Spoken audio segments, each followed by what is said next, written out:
Welcome to the 19th Hole Golf Show. I'm Ryan Ballengee. Great to have you here with us today. Our guest is five-time World Long Drive champion Phillis Meti. She's getting ready for the World Long Drive Championship, which is September 25th through the 27th out in LaSalle, Colorado at the Bigfoot Turf Farm. Phillis, first, thanks for being with us. I was looking at the World Long Drive schedule kind of leading into our conversation, and it looks like you got a little preview of the venue. Can you kind of, in an event just a couple of weeks ago, can you give us an idea of what people will be seeing at Bigfoot Turf Farm in just a few weeks' time? Yeah, good morning. Thanks for having me. So there's going to be, the best hitters in the world are going to be out in the one place, and we're going to have, speed, hype, fast golf swings, uh, long distances, given that we're in at altitude. And it's just going to be a fun-packed few days of, some hard hitting, and eventually we'll find a world champion. What does this venue could maybe people I've been watching the sport probably I don't know 15 or 20 years over the course of my life at different points, and I've had a chance to hit on the Mesquite grid a number of years ago. How does this grid you're going to hit on for the Worlds this time around compared to something like that, or certainly even last year at Bobby Jones Links down in Atlanta where you're based? The cool thing about this venue is that we have a lot of space. And I think the problem that we have with long drive sometimes is finding the space that will allow you to have a long grid that's about consistent, kind of like Mesquite, right? But also has space on each side so that if we were to hit the ball wide, we don't have to really worry about someone's house or car or windscreen kind of thing. So the awesome thing about this grid is that it is open and it's wide. And really, the one thing about hitting out in altitude is that it can be anybody's game. If we are in comparison to Bobby Jones and Eagles Landing, where we were last year, at about 1,000 feet, ball flight is more important. And also, last year's grid was more so an experienced player's grid. So, um, this is anybody's game. This coming World Championships, and 4,800 feet is where we'll be standing on the tee box at Bigfoot in LaSalle. When you're assessing a venue, you just kind of got into it a little bit. What are the things you're looking for to try to figure out where your edge might be or what you might have to overcome as a player, whether that's ground conditions, whether that's thinness of the air, elevation? What are you looking for specifically? So we're always looking at first you got to find out what your strength is, right? Are you a carry player or are you a person that likes to land the ball and let it roll out, the rest of the way? And for me personally, I'm a carry player. And so I kind of pride myself in ball flight too. So with that being said, I like to see a grid that is nice and even. And I'd like to see a ball flight that flies nice and high, so it will somewhat kind of suit my eye and the way that I play. But I also have to make sure that we have enough spin to hold the ball in the air long enough so that we can get that carry and we do get that little kick of roll. And from what I saw um, at our event 2 weeks ago was that the right side might be a little bit hotter than the left side. So something to be mindful of when we're going into it. When you're preparing that week of for the event, are you trying to figure out the right, I guess lines to take is the right way to Oh go yeah. to talk about it. Are there certain lines you're looking for, like, all right, 10 yards off the right edge with a draw, or how are you trying to think about maximizing distance and opportunity? So the problem that I had a few weeks ago was that my ball didn't spin enough to stay in the air, and every time I wanted to kind of ramp up uh, the next round and the next round, I ended up hitting less and less. And so like I'll start a set at like 370, and then I would end up with a 340, 330, 323, and I'm like, what the heck's going on? Okay, no spin. So for me, I'll be looking at something that feels like a block out the right hand side or up down the right hand side of the grid that will allow the ball to kind of move. I tend to move my ball right to left most times. And so if I can feel like I'm blocking the ball out the right side of the grid, hopefully that'll stay up in the air long enough and, land and kind of carry on out. That's what I'll be looking for. So are you trying to look for as minimal shot shape as possible? Because can that cost you distance in the long haul? You're trying to look for kind of a tighter curve to the ball. Yes, and with less spin and less, I guess, with thinner air, right? Something that has less spin, which is usually a draw, a high, roping draw that you hit, kind of like a knuckleball. Yep. It's not going to stay in the air long enough to be able to carry. So, I want to be able to know that when I ramp it up, I have a game plan that will stay long as opposed to get shorter and shorter each set. And how does equipment, head, shaft, grip, ball? I mean, how does that factor into trying to achieve those maximum results for that specific venue? So I think I'm probably one of the only hitters that has like a stock standard driver, Yeah. like driver head. Now I do have premium shafts from Japan by the company Rev, so maybe a little bit more loft. I've always used fairly high lofts in comparison to some of my other competitors. And I find it's if you let the club do the work, right, you don't have to work so hard. And that also means too, when you change the loft of a club or you keep the loft of the club rather than having to dial it down a couple, you don't have to hit up on the ball so much. And, I'm a lot older than a lot of these other girls, so I want to be a little bit more efficient with how I move. And as the saying goes, the older you get, the wiser you become, and hopefully this wisdom will pay off with good numbers at World Championships. You're a five-time world champion. What is your level of nervousness when you do that first set at a world, and how does it compare to earlier in your career, even before you ever won a world championship? It feels the same.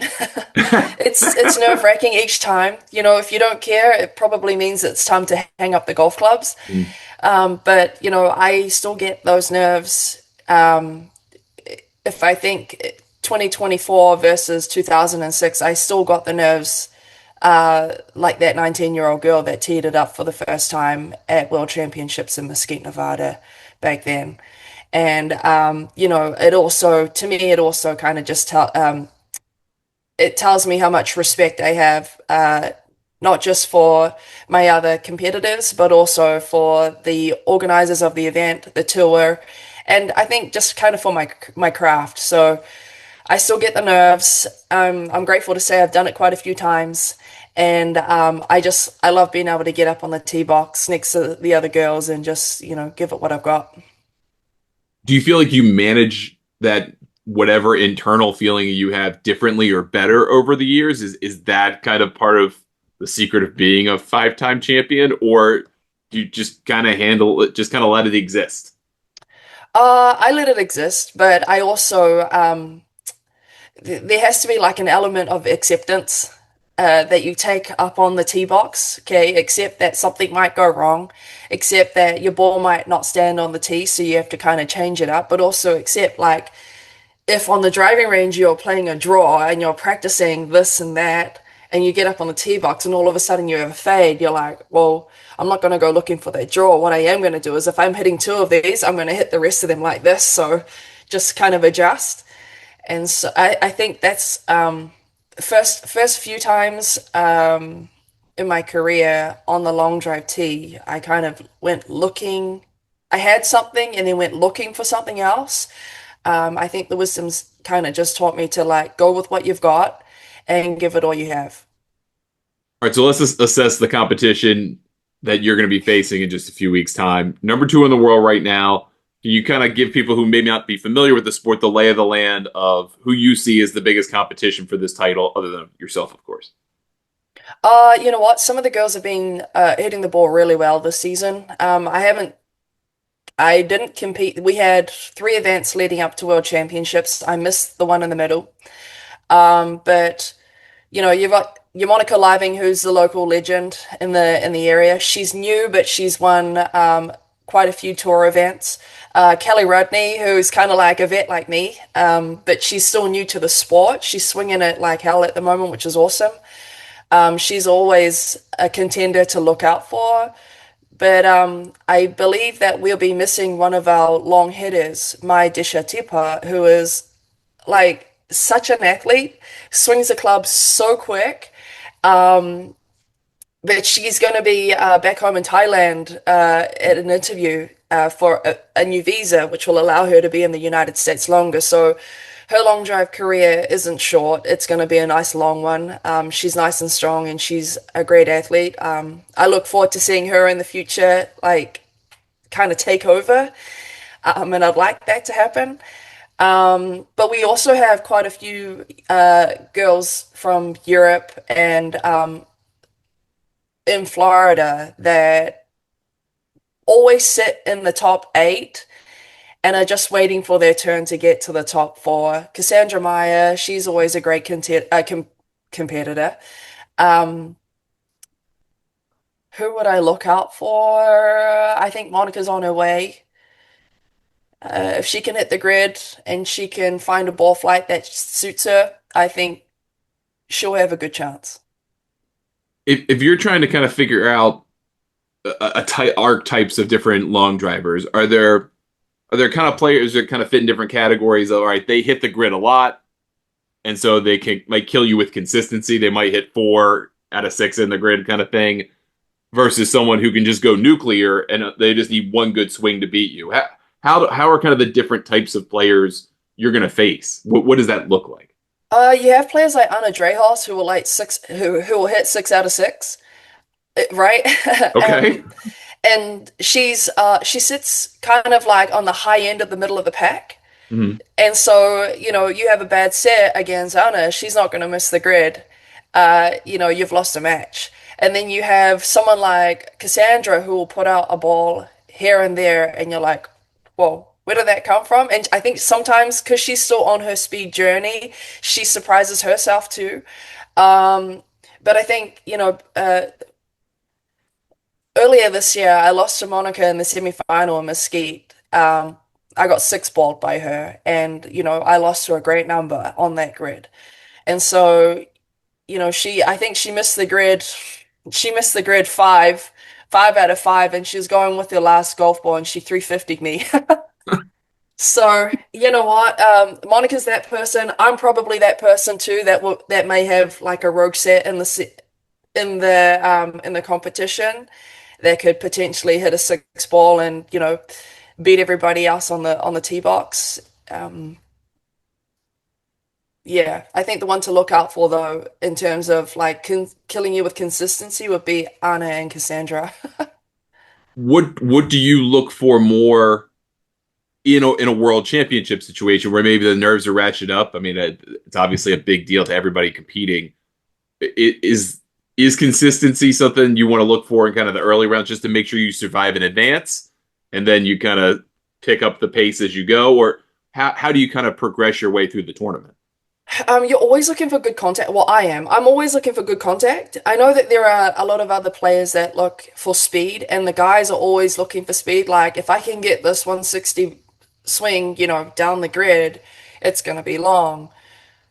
The women are a little bit more economical, so they want to get the ball like in the grid, and then they can go nuts, right? So, for me personally, I'm looking for ball contact, really good ball contact that's reliable. Then I could go, okay, this is what I have, this is what I need to put it down. Let's go.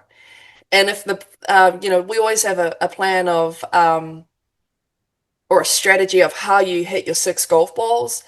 And to me, if I'm hitting my first two or three, and I would like to say two in the grid, then I can kind of relax and then move into my rhythm. But I'm always looking for good contact first. I'm not really worried about ball flight as such until I know that I've got good contact, and then we let it loose from there.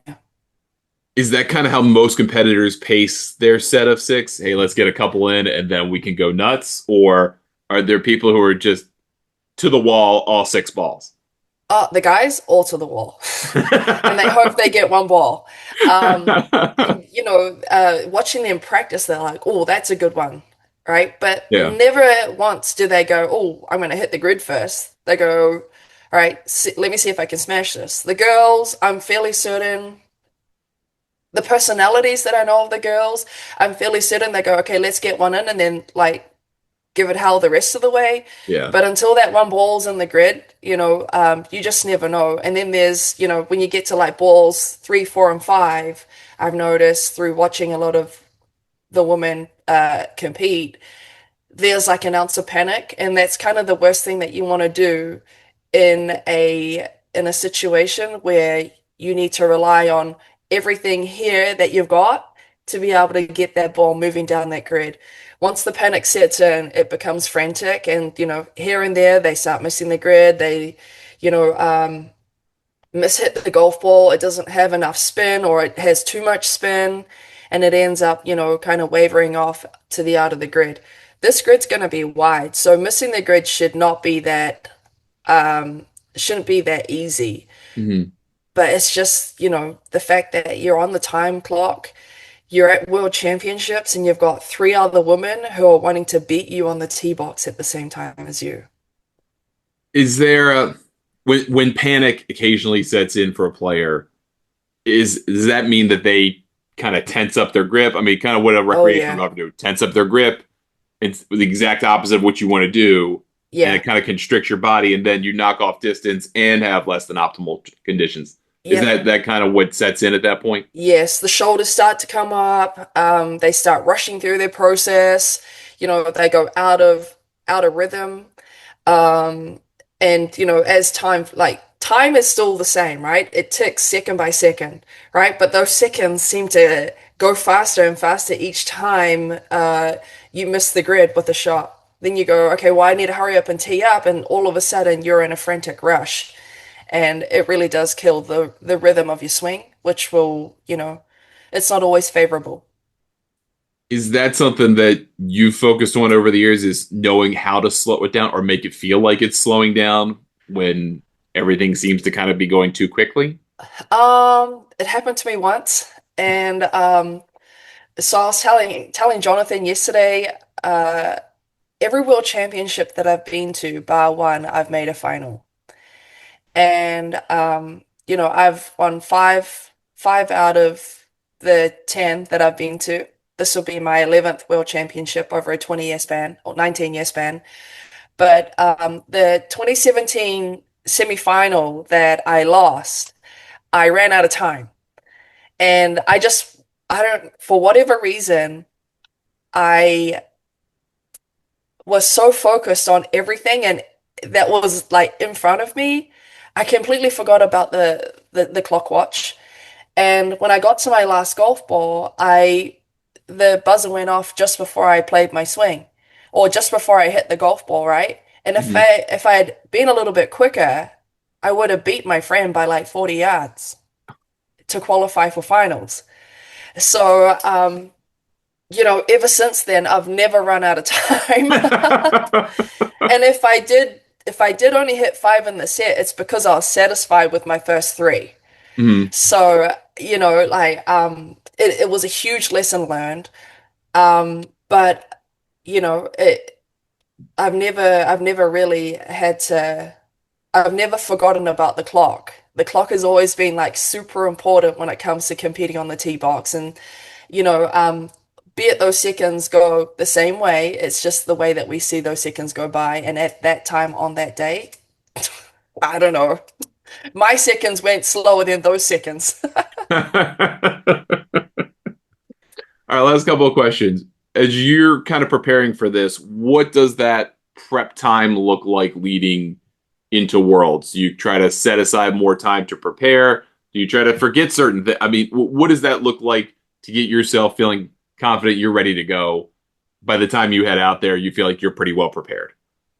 I set aside like 3 or 4 days. Like I'm 38, so I'm much older than a lot of the other women. And I would like to feel that I'm a little bit smarter now than I was then. But I'm also older, so recovery takes a little bit longer, and I need to actually factor that into my training programs. Otherwise, I go rampant and I have no energy. So, I put aside 3 days, 3 or 4 days where I can actually get out and practice a couple times a day. I have avid time to, sit and recover and just kind of go through my routine. But also, I like to stay busy. So I I love being able to get out and train with other athletes. I love being able to help other people with their golfing game while I'm in that process of getting ready. And it just allows me to stay busy without running myself ragged, I guess, which is, for me, that's what helps keep me happy and balanced. All right, last question. Of the five world championships you've won, which one is the most important to you? I know that's kind of like ranking all of your children, but which one is the most important to you, and why is that the case? Mm, In hindsight, I think my first one was my most important one, and the reason why that is because my dad got to see that. Um, it was 10 years in between the time that I won my first and my second, but by my second, my dad had passed. So my first one will always be my most important. That will allow me to allow me to kind of just know that my dad was watching physically, and I'm fairly certain he'll be on my shoulder this coming month. As always, just cheering me on from the other side. It's awesome. Well, Phillis Meti, thank you so much for spending some time with me. I really appreciate it. Good luck in Worlds. I know you're going to crush it, just like you always do, and we'll certainly be watching. Thanks so much for the time. Awesome. Thank you.